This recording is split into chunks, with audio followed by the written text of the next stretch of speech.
રાજકોટ જિલ્લા અને પંચાયત ચૂંટણી પૂર્ણ થયા બાદ જિલ્લા પંચાયતના વિવિધ પદો માટે આજથી જિલ્લા ભાજપ કમલમ કાર્યાલય ખાતે સેન્સ પ્રક્રિયા શરૂ।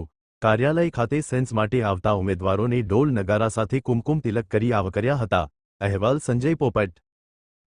આજે ભારતીય જનતા પાર્ટી રાજકોટ જિલ્લાના નગરપાલિકા, તાલુકા પંચાયત અને જિલ્લા પંચાયતના તમામ ચૂંટાયેલા જે જનપ્રતિનિધિઓ છે એમની સેન્સ પ્રક્રિયા પ્રદેશના માર્ગદર્શન અનુસાર પ્રદેશ નિરીક્ષકશ્રીઓ અત્રે પધાર્યા છે અને આજથી સેન્સ પ્રક્રિયા શરૂ થઈ છે। આજે ઉપલેટા તાલુકો અને ધોરાજી તાલુકાની સેન્સ પ્રક્રિયા હાલ ચાલી રહી છે।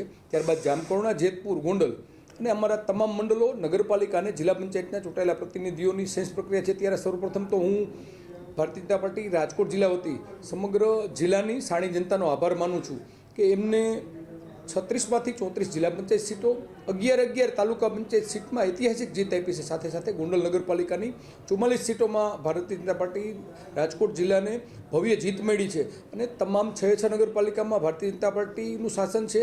આવનારા સમયમાં 11 તાલુકા પંચાયતોમાં પણ ભારતીય જનતા પાર્ટીના અમારા આગેવાનો સત્તારૂઢ થવાના છે અને જિલ્લા પંચાયતમાં પણ ઐતિહાસિક 34 સીટો મળી છે।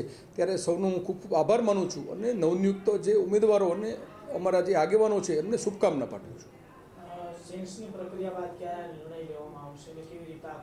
આપ સૌ જાણો છો કે પાર્ટીના જે માર્ગદર્શન અને એમના આદેશ અનુસાર આજે સેન્સ પ્રક્રિયા શરૂ થઈ છે। આવનારા સમયમાં પાર્ટીનો જે આદેશ મળશે ત્યારે પાર્લામેન્ટરી બોર્ડ અને ત્યારબાદ જે સામાન્ય સભા જે મળશે અને ત્યારબાદ જે જિલ્લાના હોદ્દેદારો હોય, જિલ્લા પંચાયતના હોદ્દેદારો હોય કે તાલુકા પંચાયત અને નગરપાલિકાના હોદ્દેદારો છે સત્તારૂઢ થશે।